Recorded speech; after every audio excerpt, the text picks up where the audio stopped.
ஓம் நம சிவாய நமக. தென்னாடுடைய சிவனே போற்றி, எந்நாட்டவர்க்கும் இறைவா போற்றி. வருகின்ற இந்த வெள்ளிக்கிழமை பார்த்தீங்கன்னா ஜூலை மாதம் 12ஆம் தேதி, ஆனி மாதம் 28ஆம் தேதி. இந்த கிழமை பார்த்தீங்கன்னா மிகவும் ஒரு விசேஷமானது. அதாவது ஆனி உத்திரம் அப்படிங்கிற ஆனி திருமஞ்சனம் என்று கூறுகின்ற ஒரு நிகழ்வு. இந்த நிகழ்வு பார்த்தீங்கன்னா நடராஜருக்கு அபிஷேக ஆராதனைகள் செய்து வழிபடக்கூடிய ஒரு சிறப்பான தினமாக திகழ்கிறது. அப்படிப்பட்ட தினத்தில் பார்த்தீங்கன்னா நடராஜ பெருமானை நம்ம அருளை பெறுவதற்காக தீர்க்க சுமங்கலியாக இருக்கணும் அப்படின்னு வாழ்க்கை பார்த்திங்கன்னா நமக்கு நல்லபடியாக முன்னேறி செல்லணும் அப்படிங்கிறதுக்காக பெண்கள் கூற வேண்டிய ஒரு அற்புதமான மந்திரத்தை தான் நம்ம இந்த பதிவில் பார்க்க போகிறோம். அனைவருமே தவறாமல் பார்த்திங்கன்னா அன்றைய தினம் நடராஜ பெருமானை வழிபாடு செய்வது மிகவும் சிறப்பானதாக இருக்கும். வெள்ளிக்கிழமை ஜூலை மாதம் 12ஆம் தேதி, ஆனி மாதம் 28ஆம் தேதி, ஆனி உத்திரம் அப்படிங்கிற வைபவம். தவறாமல் அனைவருமே கலந்து கொள்ளுங்கள். நடராஜ பெருமானை கண்குளிர தரிசித்து அவருடைய அருளையும் பெற்று செல்லுங்கள்.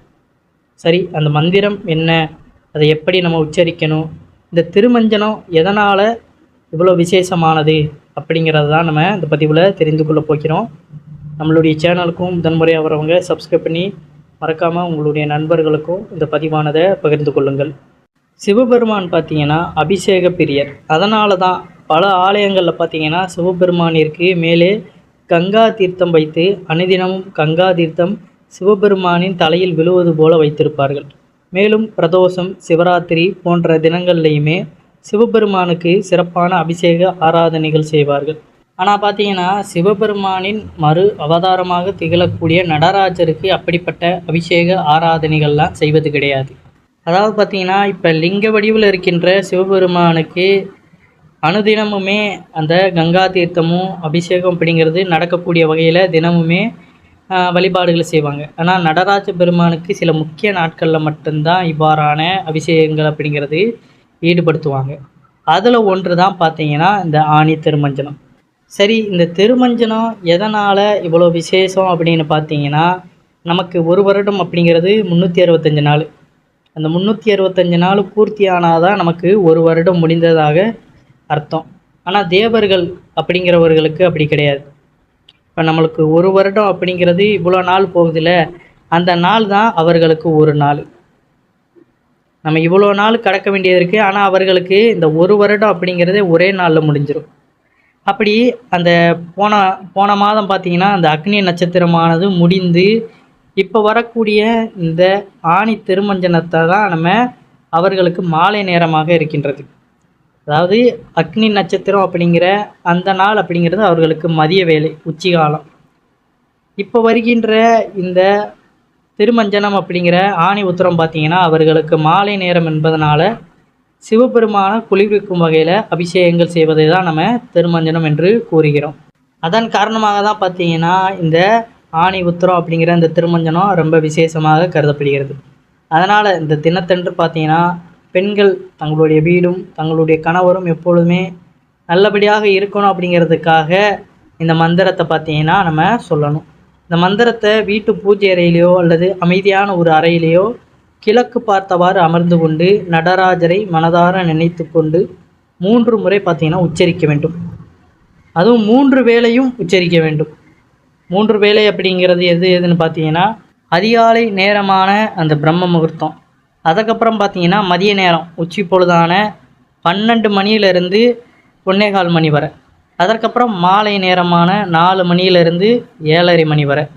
இந்த மணிகளுக்குள்ளே பார்த்திங்கன்னா இந்த மந்திரத்தை 3 முறை நம்ம உச்சரிக்கணும். அன்றைய தினம் 9 முறை நம்ம இதை உச்சரிக்க வேண்டும். 3 முறைனா பார்த்திங்கன்னா 3 வேளை நம்ம உச்சரிக்கும் பொழுது 9 முறை ஆகும். இப்படி அன்றைய தினம் நாம் இந்த மந்திரத்தை பெண்கள் உச்சரிப்பதன் மூலம் அவர்களுடைய கணவன்கள் பார்த்திங்கன்னா தீர்க்க ஆயுளோடு இருப்பார்கள் என்று, திருமணமாகாத பெண்களுக்குமே விரைவில் திருமணம் நடைபெறும், வீடும் சுபமாக இருக்கும் அப்படிங்கிறது தான்.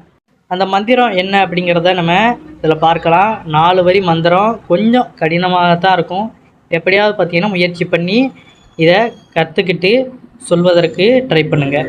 குரூபா சமுத்திர சீமுகம் திரேநேத்திரம் ஜடாதரம் பார்வதி வாமபாகம் சதாசிவம் ருக்ணமனந்த ரூபம் சிதம்பரேசம் ஸ்ருதி பாவயாமி.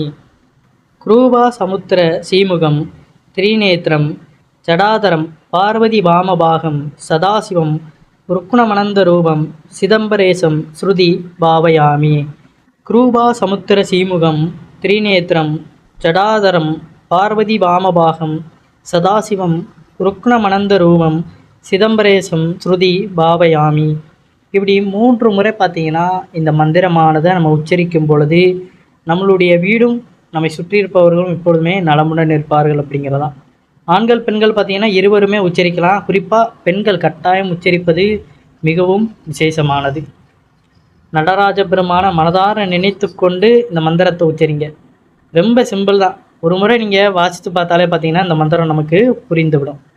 அதனால் தவற விடாமல் வெள்ளிக்கிழமையான அந்த திருமஞ்சனத்தன்று அதிகாலை நேரமான பிரம்ம முகூர்த்தம், உச்சி பொழுதான மதிய வேலை, அடுத்து சாயங்கால நேரம், இப்படி 3 வேளையுமே 3 முறை இந்த மந்திரமானதை நம்ம சொல்லணும்.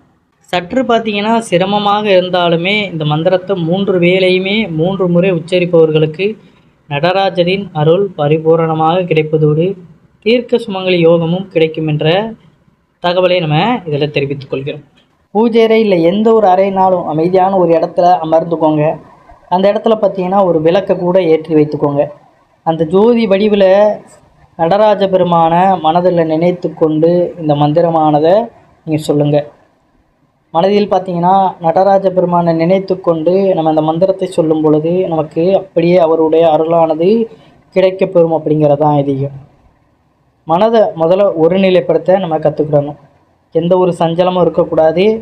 அமைதியான ஒரு இடத்துல உட்காந்து கிழக்கு பார்த்தவாறு அமர்ந்துக்கோங்க. கட்டாயம் பார்த்திங்கன்னா நமக்கு பலவாறான நன்மைகள் இதன் மூலியமாக ஏற்படும் அப்படிங்கிறதான் நிதர்சனமான உண்மை. இந்த நாள் பார்த்திங்கன்னா மீண்டும் ஒரு முறை நம்ம கூறிக்கொள்வோம். ஜூலை 12ஆம் தேதி வெள்ளிக்கிழமை, ஆனி மாதம் 28ஆம் தேதி. மறக்காமல் அதிகாலையிலே எழுந்துக்கோங்க. பெண்கள் பார்த்திங்கன்னா எப்பொழுதுமே அதிகாலையில் எழுந்து கொள்வீங்க. பிரம்ம முகூர்த்தத்தில் எழுந்து வீட்டு வாசலை தூத்து கோலம் போடுவீங்க. அந்த சமயத்தில் பார்த்திங்கன்னா எல்லாத்தையுமே செய்துவிட்டு முடிந்தளவு குளித்து விட்டு பார்த்திங்கன்னா, இல்லை உடம்பு அசௌகரியமாக இருக்கிறவங்க கை கால்கள் மூஞ்சியிலாவது கழுவிட்டு பார்த்திங்கன்னா பூஜை அறையில் உட்காந்தோ இல்லை ஒரு அமைதியான ஒரு இடத்துல உட்காந்தோ இந்த மந்திரத்தை கூறுங்க. யாரும் பார்த்திங்கன்னா தொந்தரவு செய்யாத அளவுக்கு சொல்லிக்கொண்டு இந்த மந்திரத்தை மனதார நினைத்து கொண்டு கூறுங்க. கட்டாயம் பார்த்திங்கன்னா வாழ்க்கையில் நல்ல ஒரு முன்னேற்றம் ஏற்படும். பிரிந்து இருந்த கணவன் மனைவி வாழ்க்கையும் சரி, அடிக்கடி சண்டை போடுகின்ற கணவன்மார்களும் மனைவிமார்களும் சரி, உங்களுடைய பேச்சை கேட்டு பார்த்திங்கன்னா திரும்ப ஒன்று சேர்ந்து நல்ல வாழ்க்கையானது அமையும் அப்படிங்கிறதான் நிதர்சனமான உண்மை. ஆண் பெண் இருவருமே கூறுங்க. பெண்கள் கட்டாயம் கூறுவது மிகவும் சிறப்பான விஷயம். மீண்டும் ஒரு முறை அந்த மந்திரத்தை நம்ம கூறலாம். குரூபா சமுத்திர சீமுகம் திரிநேத்திரம் ஜடாதரம் பார்வதி வாமபாகம் சதாசிவம் ருக்ணமனந்த ரூபம் சிதம்பரேசம் ஸ்ருதி பாவயாமி. ஓம் நம சிவாய.